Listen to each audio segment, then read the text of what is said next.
오늘 우리 공부할 내용입니다. 주보 뒷면을 보시게 되면 우리 마가복음 전체에 대한 것을 서론을 우리 이야기할 때 마가복음 1장 1절에 하나님의 아들 예수 그리스도의 복음의 시작이다 라고 해가지고 선지하신 그리스도를 소개하고 이미 시작이 됐어요. 그리고 이제 그 낮아지신 신분과 높아지신 신분을 증거를 하는 가운데 오늘 제1절 천국의 주가 되심을 증거하는 내용입니다. 그 천국의 주가 되심을 증거하는 내용이 11장부터 13장까지인데 거기에 우리 사도행전 4장 24절 그 본문을 보시게 되면 그들이 듣고 한 마음으로 하나님께 소리를 높여 이르되 대주제여 천지와 바다와 그 가운데 만물을 지은 이시요. 그래서 우리 대주제가 되신 예수 그리스도 대간식에 의해서 만물을 통치할 수 있는 통치권을 하나님께 미움을 받은 대주제에 대한 그런 고백을 우리가 볼 수가 있습니다. 그리고 이제 권세를 통한 증거의 11장 내용에 이어서 오늘 말씀을 통한 증거로 해가지고 12장 내용으로 소개가 되어집니다. 그래서 그 12장에 우리 요한복음 1장 1절에 태초에 말씀이 계시니라 곧 하나님이시니라 이렇게 우리가 되어져 있어요. 그것도 이제 물론 선지에 대한 이야기지만 그 말씀으로 계셨던 하나님께서 육신을 입고 이 땅에 오셔가지고 오늘 드디어 우리 성기의 신분이지만 주인과 주권자로 증거하신다고 하는 그런 그 내용을 증거하시기 위해서 우리 11장을 공부할 때 우리는 산헤드린의 사람들로 인해 가지고 예수님이 시험을 당하는 장면으로 끝이 났어요. 그 11장의 마지막 부분이 뭐냐면 우리 예수님의 그 지상 사역을 보고 좀 산헤드린에서 온 사람들이 예수님한테 그 권위가 어디로부터 말미암은 거냐 라고 해가지고 출처를 확인한다 하죠. 그때 예수님께서 시험 오시는 줄 알고 그러면 나도 너희한테 하나 묻겠다. 지금 너희들이 그 세례 요한을 선지자로 알고 있는데 세례 요한의 권위가 하나님께로부터냐 아니면 사람께로 난 것이냐 라고 이제 물으셔요. 그러니까 그 사람들이 이제 선지자인 걸 사람들이 다 아니까 선지자라고 이야기를 갖다 해야 되겠고 선지자로 말한다고 한다면 왜 선지자의 말을 믿지 않냐 라고 하는 또 책망을 들어야 되니까 그들이 대답을 못하죠. 그 대답 못하는 것에 대해서 예수님이 나도 너희들에게 말하지 않겠다 라는 걸로 해가지고 11장이 끝이 났거든요. 그리고 이제 12장에 넘어와가지고의 장면이 오늘 본문으로 소개되어지는 내용입니다. 그래서 여기 12장 1절로부터 12절까지 보시게 되면 포도원 농부의 비유로 증거하는 내용이 소개가 되어지는데 일단은 예수께서 비유로 그들에게 말씀하시되 비유로 들어가지고 말씀을 하셔요. 그러니까는 예수님의 그런 질문에 대답을 못했던 산헤드린 그 산헤드린 요원들은 전부 적그리스도라고 이렇게 이야기를 했어요. 그 서기관들도 성경을 연구하는 자들임에도 불구하고 말씀이 육신을 입고 오셨던 예수님을 알아보지 못하고 뿐만 아니라 그 왕직을 가지고 있다고 하는 소위 장로 계급들도 여전히 백성들의 마음을 헤아리지도 못하고 그리고 우리 대제사장도 로마 제국으로부터 돈을 주고 벼슬로 산 그런 대제사장직을 가지고 산헤드린의 그 운영을 해가고 있는 사람들이거든요. 이 적그리스도예요. 물론 그 적그리스도는 오늘날도 마찬가지입니다. 우리가 이제 이렇게 코로나19의 사태를 가지고 엄청난 민족적으로 또는 세계 전 인류가 고통 중에 있는데 일부 이단 교단에 의해 가지고 자기가 스스로 성령이라고 보혜사라고 이렇게 증거하는 자가 나타나 가지고 결국은 우리 코로나19의 숙주 노릇을 갖다 하게 되어진 것이 우리나라에서 당했던 사건이거든요. 그러니까 제대로 성경을 모르게 되면 이런 세상에 빛이 되어지는 것이 아니라 오히려 세상 사람들한테 손가락질을 당할 수밖에 없고 불신을 조장함으로 해가지고 정상적인 예수 그들 증거하는 일에 방해를 갖다 하는 사건이 이 사이비들이 하는 일이다. 그러므로 우리가 이 시대에 지금 우리에게 주었던 이 성경 신학을 가지고 진리를 밝혀낸다는 이야기는 이건 역사적 사명입니다. 우리 이제 그런 사건으로 해가지고 우리나라는 이제 안정세로 되어져 있고 뭐 매매 활동이라든지 하는 거 하나도 불편함이 없이 이렇게 잘 되어져 있으니까 세계 모든 나라가 이제 우리나라를 칭찬하고 혁절 요청하고 그러는 거 아닙니까? 이것이 이제 우리나라를 섭리하시는 하나님의 큰 그림이라고 보여집니다. 왜냐하면 그 큰 그림에 의해 가지고 결국은 이제 이 성경 신학을 통해 가지고 아시아 시대를 열어가셔야 될 터인데 그 아시아 시대는 통합의 시대입니다. 근데 우리 서구의 복음은 뭐 우리 주경 신학이니 역사 신학이니 교회 신학이니 실천 신학이니 전부 신학을 쪼개가지고 이용을 갖다 해왔잖아요. 뿐만 아니라 성경도 마찬가지입니다. 66권의 성경을 논리적으로 통일성 있는 이런 그 주제를 설명하지는 아니하고 성경 몇 교주를 읽는 이런 방법으로 해가지고 성경을 이해하기 때문에 이게 전부 귀납적인 공부 방법이에요. 그래서 성령께서 우리한테 은혜를 주신다고 한다면 성령께서 우리에게 권능을 주신다고 한다면 우리는 하나님의 그 뜻을 연역적으로 깨닫게 되어지는 겁니다. 십자가의 도를 깨달아서 성령의 감동을 가지고 성경을 읽어나가게 되면 성경을 자연스럽게 우리가 설명할 수가 있는 거예요. 이것이 종교개혁 때에 우리 성령 하나님께서 종교개혁자들에게 이런 하나님의 말씀을 깨닫게 하시고 그걸로 대소요리 문답이라든지 신도개혁이라든지 이걸 가지고 장로교의 표준교리를 삼으신 거거든요. 이것이 하나님께서 해가셨던 역사입니다. 그 하나님의 역사를 통해 가지고 좀 우리한테 보여주는 사건이기 때문에 그런 그 일들이 이제 그런 분석적인 서구 학문의 시대가 종말을 보하고 지금 뭐 유럽의 그 거대한 대국들 또는 뭐 그런 선진국이라고 자처하는 나라들 심지어 뭐 G2의 미국까지도 우리나라에게 촉전을 청하는 그런 그 시대가 된 거 아닙니까? 이게 예산 일이 아닌 거예요. 봤을 때 분명히 이제는 통섭의 시대, 아시아 문화의 시대 이걸 열어가시면서 이제 세상의 말세를 하나님께 준비하시는 거라고 보여집니다. 왜냐면 우리 야베스 시대였던 유럽의 시대가 이제 끝이 난다고 한다면 창대했던 야벳이 우리 셈의 장막에 거하도록 하나님이 약속을 하고 했기 때문에 그 역사가 오늘날 우리 목전에서 지금 하나님께서 펴가신다고 보여집니다. 그런 그걸로 봤을 때 성경을 뭐 여기서 우리 12장의 그 예를 들게 되면 이 예화를 가지고 신천지에서 예화를 든 걸 보면 기가 막혀요. 기가 막혀. 성경 구절을 가지고 지네들 사건과 이걸 맞춰가지고 설명을 하는데 성경은 이미 특별계시는 우리 요한계시록을 끝으로 해가지고 완성이 된 거예요. 이 완성이 되어진 성경을 가지고 자기네들에 대하는 거라고 설명하는 내용은 이게 맞지 않습니다. 성경 해석학적 원리에 맞지 않는 거예요. 근데 그런 자들이 성경을 가르친다 어쩐다 해가지고 온 우리 기독교를 이렇게 이제 미혹을 하고 그러는데 우리 기독교가 얼마나 하나님의 말씀을 제대로 가르치지 않았으면 거기서 성경 말씀 가르쳐준다고 해가지고 교인들이 그쪽으로 빠져갔다는 거 아닙니까? 이제는 교회가 그 일을 해야 됩니다.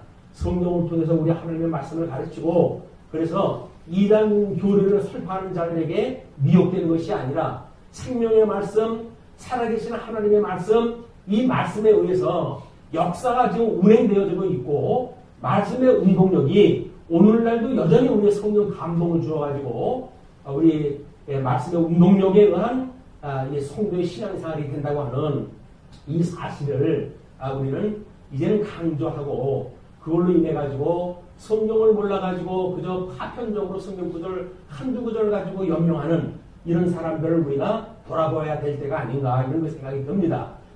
자, 그러면 우리 12장의 우리 주제가 12장 1절로부터 12절까지가 포도원 농부의 비유로 좀 증거를 하는 거 아니겠어요? 그러면 예수님께서 과연 이런 그 근거, 비유라고 하는 그것도 이 근거가 있어야 될 거 아니겠어요? 그 근거를 주님께서는 어디에 거를 보시고 지금 그자들한테 물론 사내들인의 그 나왔던 사람들한테 하는 이야기지만 이거는 곁에 있던 제자들한테 이제 알려주시는 내용 아니겠어요? 그래서 우리 이사야서 5장 1절로부터 7절까지 내용이 뭐냐면 포도원의 비유로 하나님 앞에 불순종하는 유다에게 정죄하는 사건들이에요. 그게 이사야 사건이. 그래서 우리 이사야가 하나님의 의에 대한 이야기였었고 전반부가 하나님의 이제 그런 그 정죄의 사건이었고 후반부가 사죄의 사건이라고 우리가 우리 이사야를 분석을 했다 했잖아요. 그러니까 그 주제에 의해 가지고 하나님의 정죄 기능을 지금 설명하는데 하나님의 의에 대하여 설명을 하면서 이스라엘 백성들이 얼마나 불순종했던 걸 설명했던 내용들이 이사야서 5장 1절로부터 7절까지 소개가 되어져 있습니다. 거기에 우선 1절로부터 우리 보시게 되면 나는 내가 사랑하는 자를 위하여 노래하되 내가 사랑하는 자의 포도원을 노래하리라. 포도원은 하나님이 사랑하시는 백성들의 터전이에요. 근데 그걸 이제 이사야가 이제 하는데 내가 사랑하는 자에게 포도원이 있으며 신이 기름진 산에로다. 기름진 산에다가 그 포도원을 하나님께서 하시고 뿐만 아니라 땅을 파서 돌을 제하고 극상품 포도나무를 심었도다. 극상품이라는 건 이제 고르고 골라서 선택되는 백성들 아닙니까? 그 백성들을 애굽에서 40년 동안이나 이제 400년 동안이나 종로로 토기하시다가 열조의 언약을 기억하고 그들을 불러내셨단 말이에요. 그렇게 해가지고 하나님 약속하셨던 가나안 땅입니다. 그 가나안 땅에 지금 그들을 심었어요. 포도나무를 심었어요. 그 중에 망대를 세웠고 또 그 안에 술틀을 파도다. 좋은 포도 맺기를 바랐더니 들포도를 맺었도다. 근데 결과가 그렇게 되어진 거예요. 그래서 우리 3절 띄고 4절 보시게 되면 내가 내 포도원을 위하여 행한 것 외에 무엇을 더할 것이 있으랴. 내가 좋은 포도 맺기를 기다렸거늘 들포도를 맺으니 어찌 됨인고. 하나님께서 그렇게 하나님은 언약 백성들, 선택된 백성들 거기서 6월절에 기억을 갖다 하고 부활의 경험을 갖다가 맛보고 그래서 시내 산에서 하나님의 율법을 받음으로 해가지고 하나님의 기뻐하시는 뜻이 뭔지를 분별했던 그런 그 백성들인데 이 백성들이 들포도의 열매 맺게 되어진 거예요. 그래서 7절에 이렇게 끝을 냅니다. 무릇 만군의 여호와의 포도원은 이스라엘 족속이요 그가 기뻐하시는 나무는 유다 사람이라 설명을 하는 거죠. 앞구절에 대한 거를 그들에게 정의를 바라셨더니 도리요 포악이요 또 그들에게 공의를 바라셨더니 도리요 부르짖음이었더라. 하나님의 소원이 그 기뻐하시는 뜻을 따라서 그렇게 하지 않았다는 거예요. 그래서 우리는 이제 우리 이사야서 51장 1절로 7절이 예수님이 지금 예화를 드는 근거로 삼았으니까 성경 전체에 하나님의 그 계시의 목적이 뭡니까? 그 영광 선포에 있는 거 아니에요? 이 영광 선포를 위해 가지고 하나님의 말씀을 증거하는데도 불구하고 그들은 그 영광을 보고 찬양하는 것이 아니라 자기네들의 그 불의를 행하고 자기네 유익을 따라 살아가는 이런 불신의 모습을 볼 수가 있습니다. 하나님께서 이스라엘 백성들을 이제 애굽에서 불러내가지고 시내산에서 우리 하나님이 율법을 줄 때 그 십계명의 서문이 뭡니까? 하나님께서 그 율법의 서문을 내가 열조와의 언약을 기억을 하고 너희들 이스라엘에게 이 애굽의 종로로 타고 있던 너희를 불러낸 여호와인 줄 알게 하기 위해서 내가 십계명을 준다 이렇게 이야기했어요. 그러니까 하나님께서 그 아름다운 열매를 맺는다는 이야기는 하나님께서 주셨던 그런 그 돌판의 계명에 따라가지고 그런 순종의 삶을 살아가야 되는데 그 사람들은 그렇지 못한 거야. 그건 애굽에서 우리를 불러냈던 여호와 우리는 끝없는 죄인이었구나.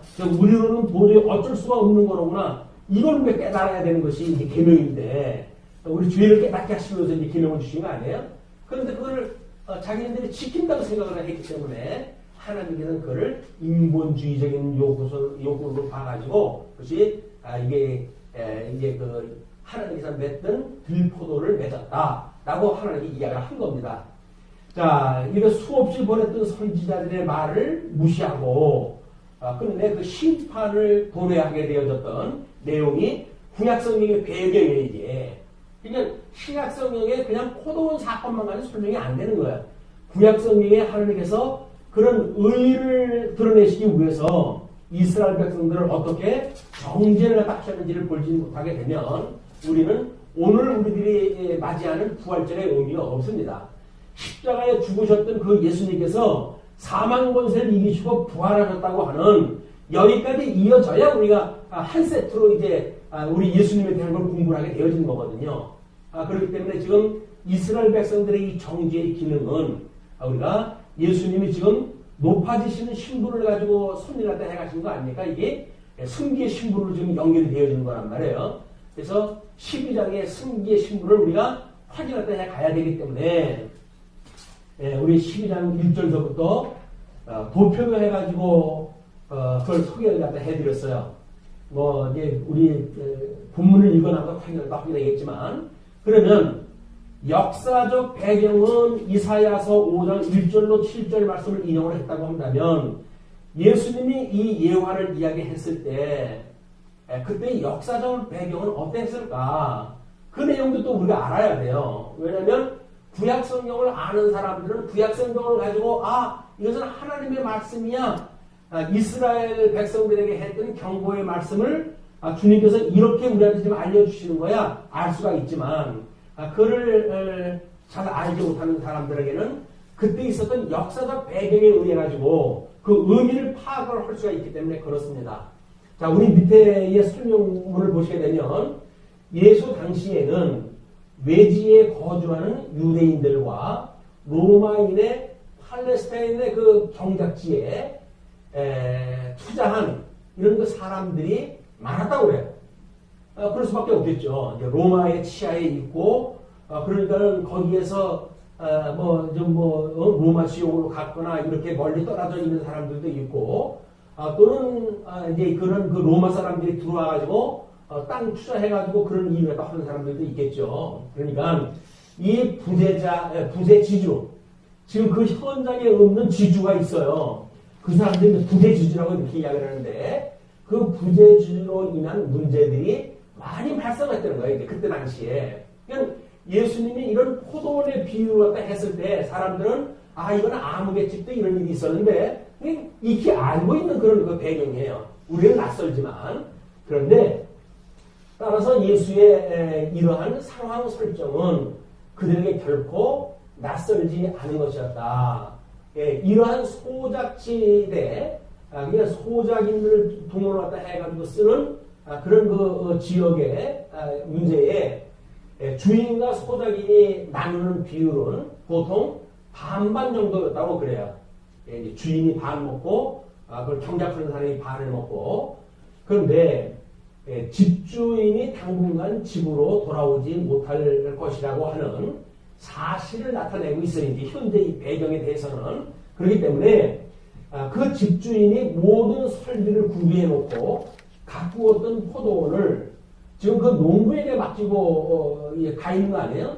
근데 이제 오래 떠난 것으로 보아가지고 그들을 얼마나 신뢰했고 있었는가를 하는 사실도 이제 암시하고 있는 거예요. 믿음직한 사람들 불러가지고 그걸 줬고 충분한 또 그 대가도 지불한다고는 약속에 의해서 되어진 거니까.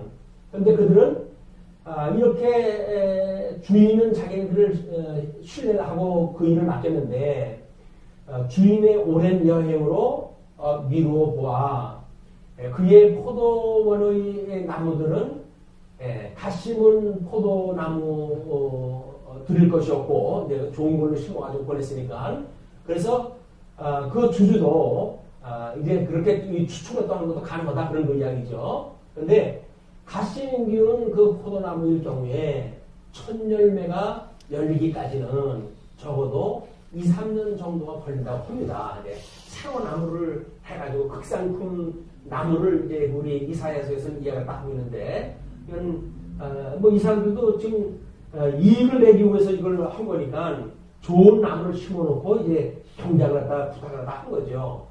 그렇게 했는데 이제 본문을 읽어나가면 기막힌 사건들이 소개가 되어지는 거예요. 자, 1절에 한 사람이 포도원을 만들어 산 울타리로 두르고 즙자는 틀을 만들고 망대를 지어서 농부들에게 새로 주고 탄게 갔더니 일체의 조건을 다 만들어 놨어야 돼. 뭐 망보는 것까지 만들어 놓고 나중에 수확을 했을 때 그런 즙을 짜는 틀까지 만들어 놓고 이제 탐구를 하거든요. 때가 이르렀다는 이야기는 적어도 만약에 이것이 새로 나무를 심었다고 한다면 2, 3년이 지나가지고 소출을 할 때예요. 그렇게 때가 이르면 동무들에게 이 농부들에게 포도원 소출 얼마를 받으려고 한정을 보내니 이제 50%는 그 종한테 돈을 줘가지고 보낼 거 아닙니까?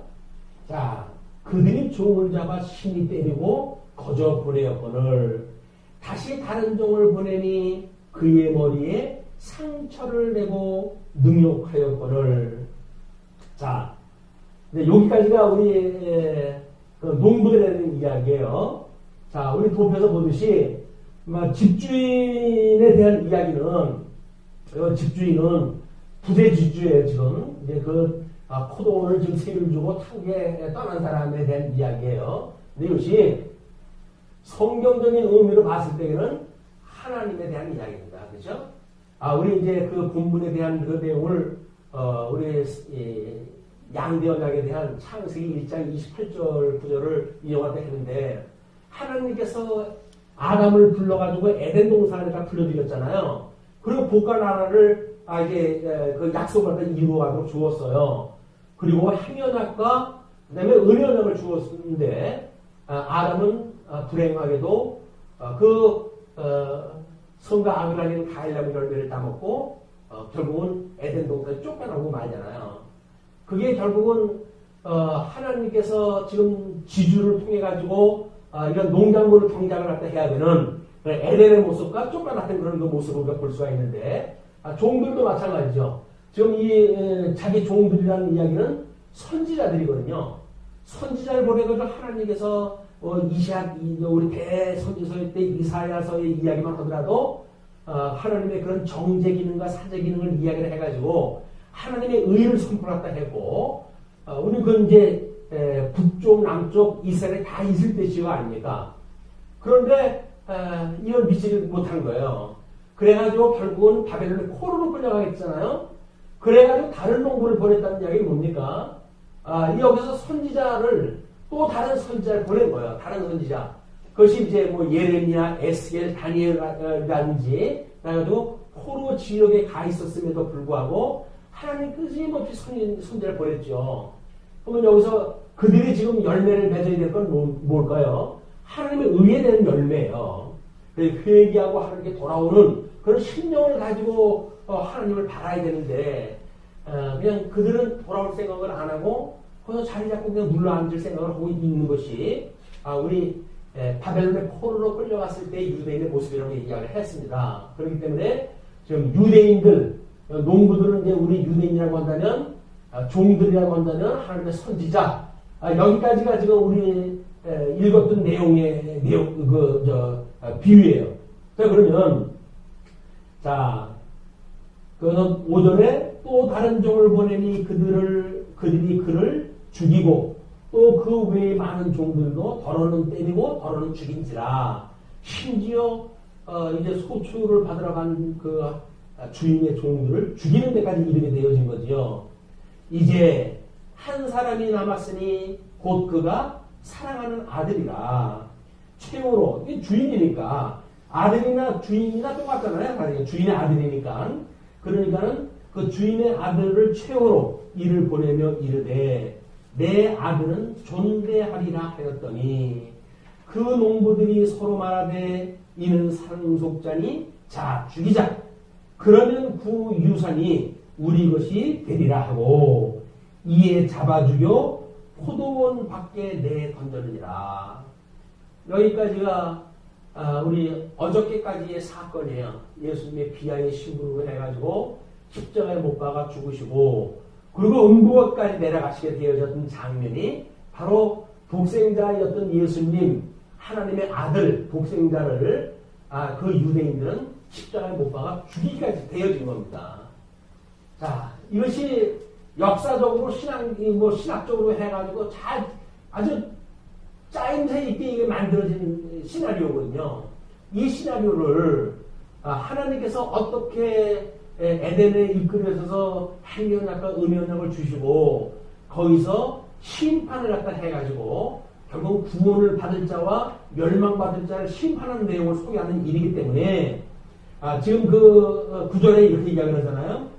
포도원 주인이 어떻게 하겠느냐 와서 그 농부들을 진멸하고 포도원을 다른 사람들에게 주리라. 이제 어차피 주인이 와서 계약이 파기되어지겠죠. 그리고 그 사람들을 전부 심판을 다 하고 진멸을 다 하고 포도원은 다른 사람에게 줄 것이라는 거예요.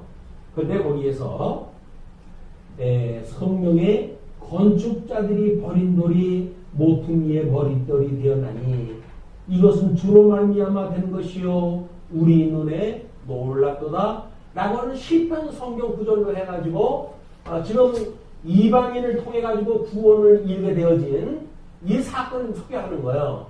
그냥 예수님이 머릿돌로 되신 예수님인데 그를 죽임으로 해가지고 유대인들은 하나님 앞에 심판을 받고 그 다음에 이방인들이 오히려 그 예수님을 믿는 놀라운 사건이 되어진다는 내용입니다. 그래서 이런 걸 너희들이 읽어보지도 못하였느냐 하시니라.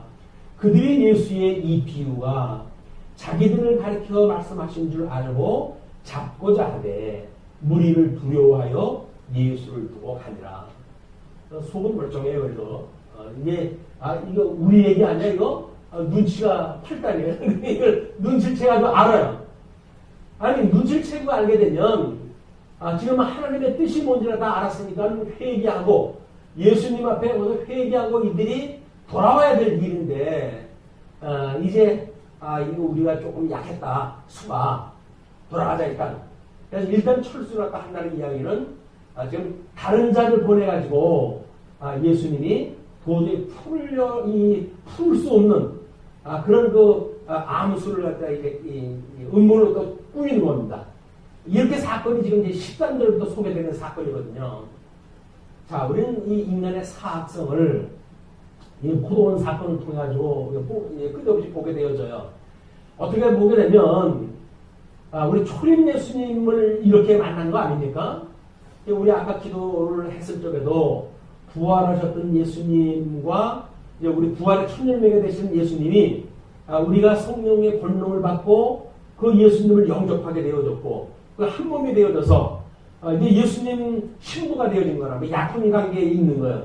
그럼 예수님은 우리가 거처할 집을 마련하러 지금 아버지께로 갔잖아요. 그런데 그 집이 다 지어지게 되면 우리를 데리러 오실 거란 말이에요. 그게 재림 때까지니까.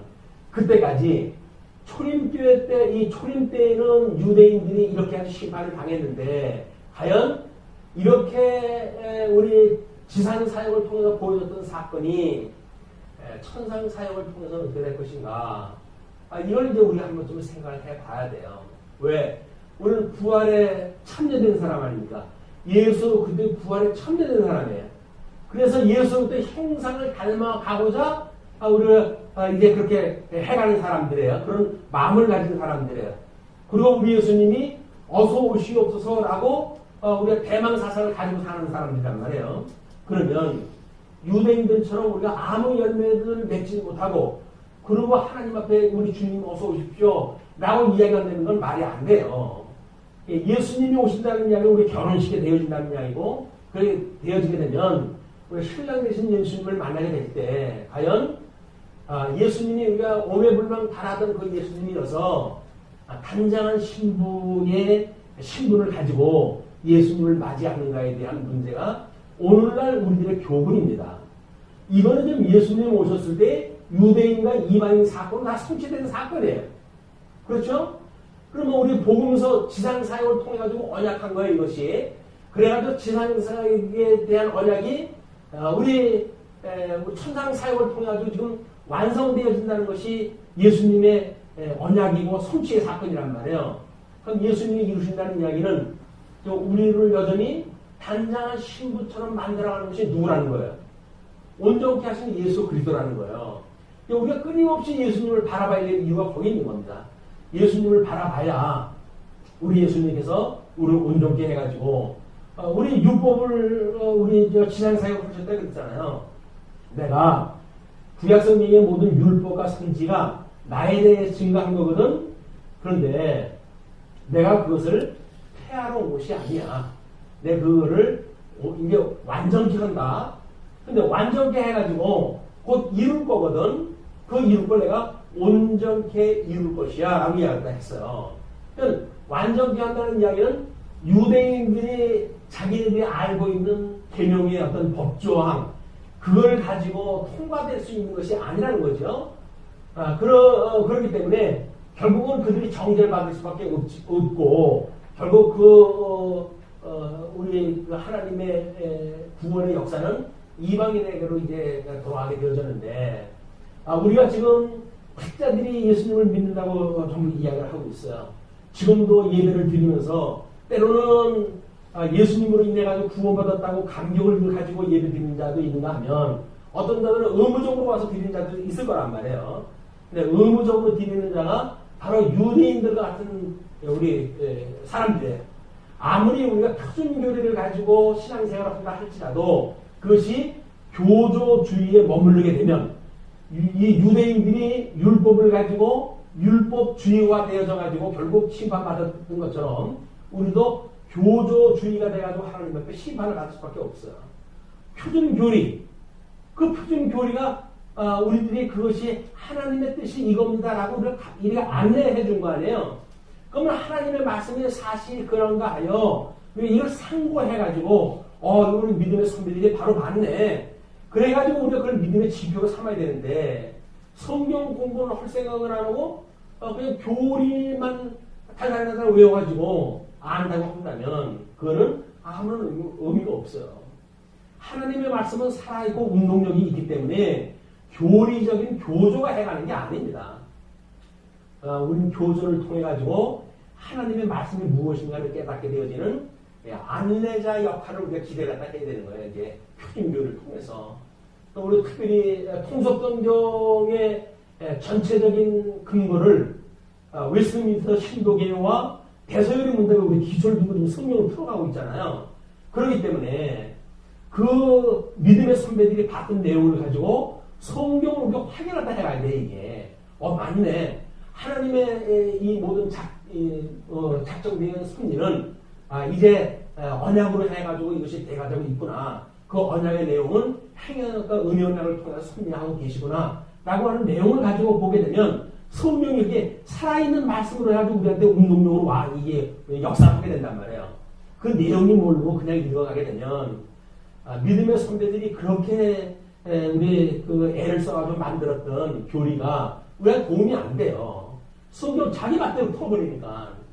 종교 개혁을 일으킬 때에 하나님께서 이런 성령의 충만함을 줘가지고 믿음의 선배들로 하여금 성경을 통해가지고 성경이 무슨 내용인지 이렇게 내용이 되어져 있어 라고 하는 걸 안내를 했으니까 그 안내서를 기본으로 해가지고 우리 성경을 풀어나가야 돼. 이제 성경을 풀어나가게 되면 신통하게도 어떻게 이렇게 잘 맞는지 몰라요. 우리가 보는 성경의 그 개론은 철저하게 우리 특별히 그 게으리 문답의 그 논조를 따라가지고 설명이 되어져 있다. 이거는 우리 믿음의 선배들이 해왔던 것처럼 우리도 그 교조에 대한 내용을 잘 정리를 하고 우리 이렇게 성경신학하고 주경신학하고 이 교조로 설명되어진 것이 이제 우리 교리신학에 대한 내용인데 그 교리신학의 내용하고 통속을 갖다 해가지고 우리한테 후배들한테 물려주는 것, 이것이 제2의 종교개혁의 길이라고 보여집니다. 일대 종교개혁은 우리 15세기에 다 이루어진 거예요. 그때. 그리고 지금도 이루어지고 있어요. 그리고 우리 때 와가지고 아시아 시대를 만난 이런 그 입장에서 주경신학과, 역사신학과, 교의신학과, 실천신학을 총망라하고 신구약 성경을 넘나들면서 그리고 우리가 이걸 하나의 의미를 가지고 성경을 볼 수 있는 이런 구조를 가지고 우리 믿음의 후배들한테 물려주는 것, 이 교회의 기능입니다. 사역상 기능, 진리 수호, 진리 전승, 이것이 중요 목된 교회 하는 일이니까 마땅히 이런 일들을 우리가 그냥 뭐 말씀으로 해가지고 한 사람 한 사람 신앙생활 해가는 거는 그냥 말씀만 들어도 되겠죠. 그러나 사실이 그런가 해서 상관해가지고 후배들한테 물려주는 일은 만만치 않습니다. 그렇기 때문에 우리가 정말 베레아 교인들처럼 사실이 그러한가 하여 날마다 상고하더라 라고 했던 사도 행전의 그런 우리 믿음의 사람들의 우리 생각을 해가지고 성경을 상고하는 일이 매일같이 계속이 됐으면 좋겠습니다. 자, 그러면 지금 이제 12절까지 내용은 포도 농부의 비유로 해서 증거했던 내용이에요.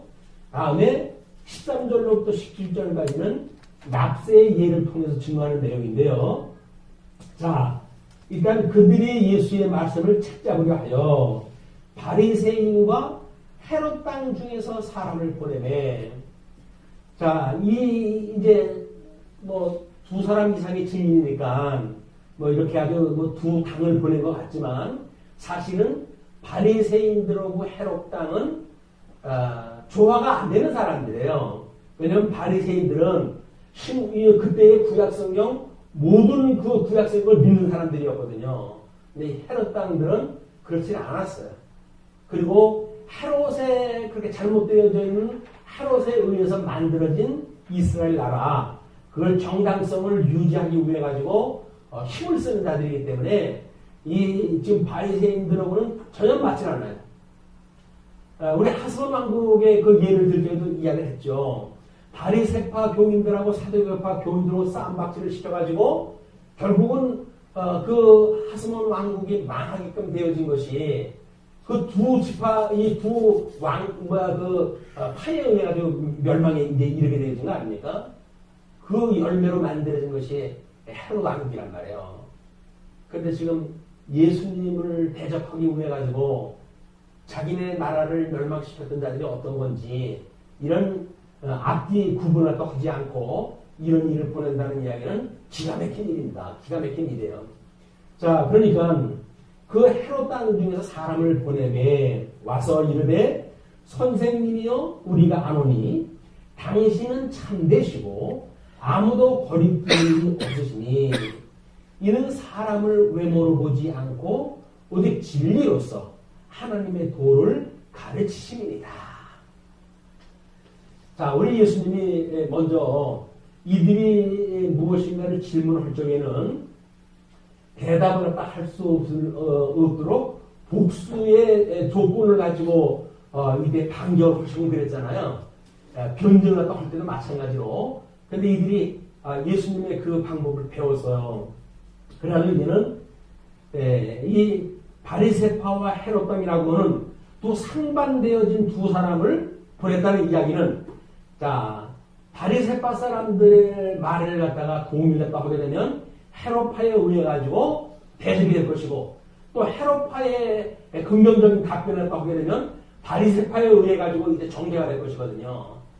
이제 이걸 진퇴양난의 그 사건이에요. 여기가 완전히 골짜기로 뭘 넣었어요. 이제 이것이 뭐 지금도 뭐 지금 투표가 한창이고 그러지만은 그렇게 자기네들 뭘 하겠다고 하는 얘기들이나 하지, 온통 다른 단도 이장을 해가지고 그냥 사람들이 뭐 선거고 뭐 다투잖아 라고 할 정도로 이 정치의 불감증을 만들어내는 일은 정치하는 사람들이 그렇게 하면 안 되지요.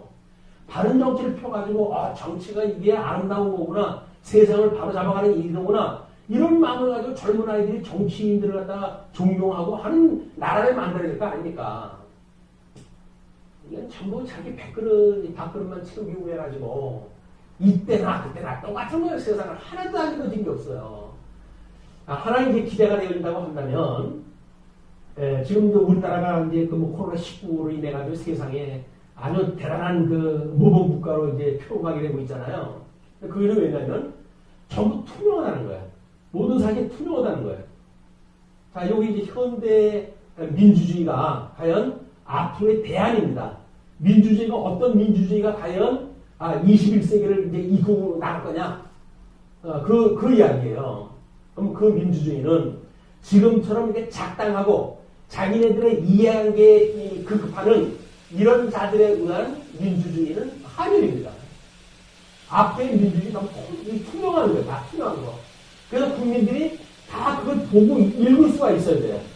하다못해 지금 코로나 바이러스가 어떤 루트로 해가지고 가는지를 우리 국민들은 전부 파악하고 있잖아요. 눈에 보이지 않는 걸 파악할 수 있는 것. 이 정치는 생물이라고 그러는데 이런 정책이라든지 이런 국제 정세라든지 하는 거 사람들은 안 보여요. 그러나 예측 가능한 시대로 점점 바뀌어간다는 거예요. 그냥 앞으로 모르긴 몰라도 AI 시대의 본격화가 되어지게 되면 정치인들 다 쓸어야 됩니다. 다 필요 없어요. 아니 컴퓨터가 해가지고 AI가 작동을 하게 되면 정책이면 정책 무슨 자기네들 이 배를 위해서 사는 사람들의 거하고는 상관이 안 돼. 절대 객관적인 그런 그 데이터에 의해 가지고 나라가 정책이 어떻게 돼야 되는지 이런 걸 좀 해갈 거 아닙니까? AI 시대를 준비하기 위한 이런 시대를 하나님께서 썩은 정치권 시대를 다 만들어 놓은 거예요. 지금 외국에서 지금 그 지도자들이 뭡니까 다. 자기네들의 어떤 이해관계 때문에 그런 걸 등한시하고 그런 걸 게을리하고 판단을 갖다가 우습게 하고 하다가 보니까 온 백성들이 죽어나고 난리가 났지 않습니까? 전쟁 때 죽은 사람보다 더 많이 죽어가고 있는데 이건 보통 문제가 아닌 거예요. 이게 정치를 한다고 하는 사람들은 이게 정치적인 이게 역사적 어떤 사명의식을 가지고 본다고 한다면 전부 사표내야 됩니다. 사표내야 돼요. 정치하는 사람은 전부 사표내야 돼요.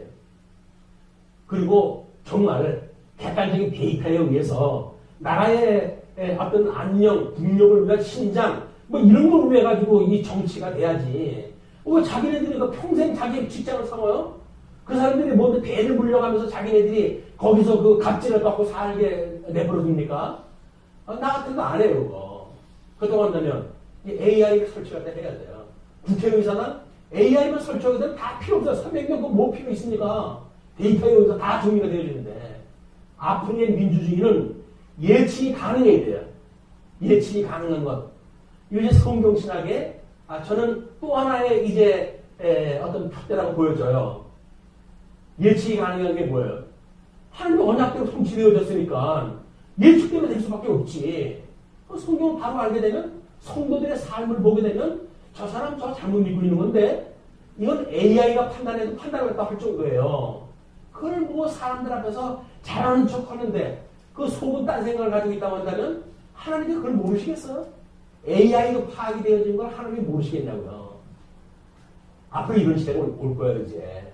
그러면 성경신학도의 입장에서 정말 우리가 하나님 앞에 살아가는 게 뭘까? 이런 걸 우리가 이제 여기서 우리가 배울 의미가 있다는 이야기입니다. 자, 그런데, 이제 그렇게 이제 나와가지고 예수님을 부추기고 혼내는 이야기가 가이사에게 세금을 바치는 것이 옳습니까? 옳지 아니합니까? 라고 물어요. 자, 이제 가이사에게 세금 내는 걸 이야기하는 거예요.